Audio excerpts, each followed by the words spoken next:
Minu kõrval on Karoliina, homne ainus naiste matš. Tema vastane oli siin väga enesekindel ja ütles, et see matš lõpeb kiiresti ja tema kasuks. Я не вижу в этом ничего страшного. Не стоит же ей говорить, что она проиграет. Мой настрой боевой, я уверена в своей победе, я уверена в работе своего тренера, и все пройдет гладко для меня. No sa oled oma iseloomult selline rahulik ja tagasihoidlik, aga sinu tiitlite ja võitude arv ja hulk on muljet avaldav. Kas sa oledki päris elus nii rahulik ja ringis näitad, mida sa suudad, või on see võitlussportlase loom seal kuskil ikkagi peidus ka kommunikatsioonis?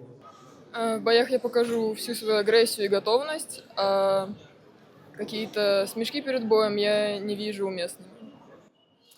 Mida ta ütleks vastasele praegu? Я желаю ей удачи. На этом все. Всё? Да, это все. Ja mida fännidele? Болейте за меня, держите кулаки, и я благодарна каждому фанату. No vot, vaadake, lühikese jutuga naine, aga teod räägivad enda eest ja hoiame siis mõlemale naisele homme rusikat ja võitku siis parim ja võitku sport. Aitäh!